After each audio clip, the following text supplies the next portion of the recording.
Assalamu alaikum, da fatan kowa na lafiya.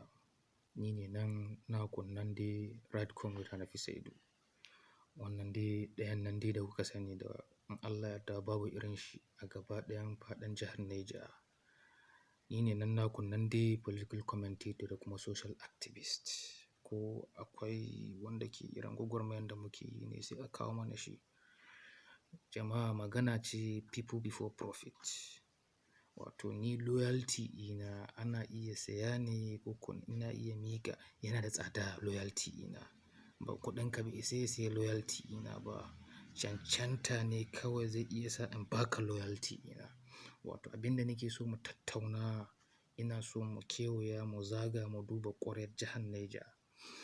A farkon fari idan muka duba construction an ta ɓare-ɓare, an ta kankare-kankaren kwalta. Yanzu haka yanda nake ce muku talaka na cikin ƙunci da kuma wato takuri da matsatsi. Idan ka yunƙuro daga gefen can caka za ka yi hanyar Boso, kai ka san cewa sai ka yi wani tashin tashina, hatta abin hawa ma a tsada yake ko ba haka ba.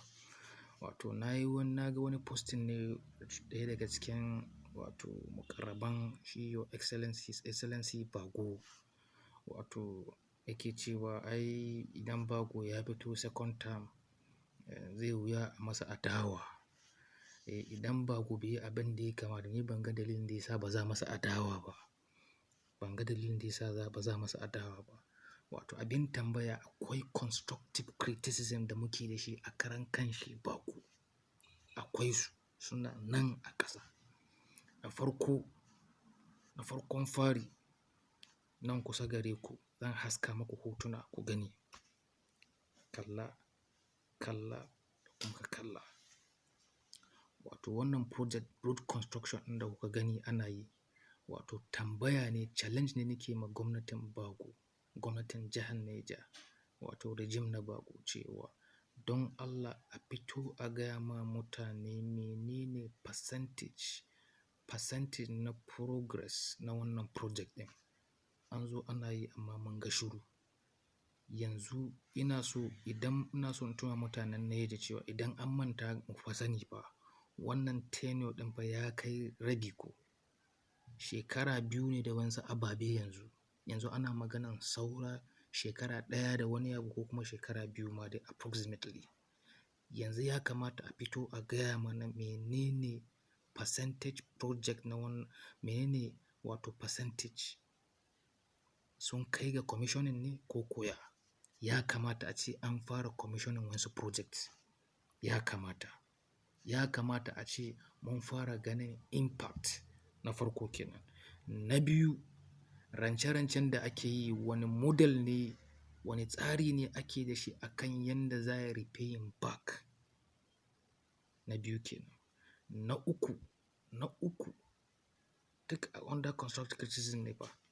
Na uku, menene duk wannan project ɗin da ake yi da kuma aka yi rance a kansu, wane hanyoyi ne muke gani da cewa idan an kammala wannan project, wane hanyoyi ne zai ƙara muke gani cewa, wane tabbaci muke gani cewa zai ƙara bunƙasa IGR namu, wannan infrastructure ne.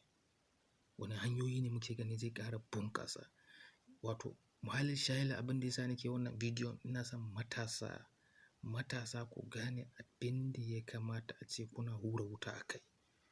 Ni da ku gaba ɗaya ya kamata mu yi maja mu je mu hura wuta. Ya kamata a ce wannan project ɗin ya kai ga 70 zuwa 80% yanzu haka.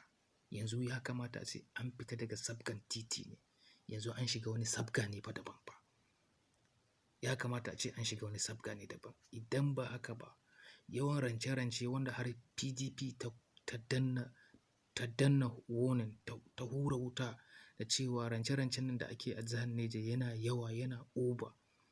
Domin ni da ku talakawan Neja, ku ne za ku biya bashi daga baya. Domin idan inflation ta fasa jihar ku, ba ku san hanyoyin da za ku je ku biya shi ba. Allah ya mana jagora. Ina son wannan tsokacin da na yi mu zauna mu yi nazari, mu zauna mu yi tunani a kai. Don't become a zombie. Ka yadda a ce sai yanda aka kaɗa ka. Loyalty na mutum bai kamata a ce da kuɗi za a sai taro sisi, bai kamata a ce da shi za su yi loyalty naka ba. Ka bi cancanta. Cancanta shi zai samar da dividend of demokradiyya. Allah ya mana jagora. Ina fata za mu ɗan yi nazari akan abin da na faɗa. Kuma ina son kuma wani alfarma ku yi sharing, ya zaga, ya ƙusa, shiga lunguna, birane ko ta ina domin menene mu hankaltu. Ni ne naku Radcom Nafisa Edu, political commentator and social activist. Peace out. Assalamu alaikum.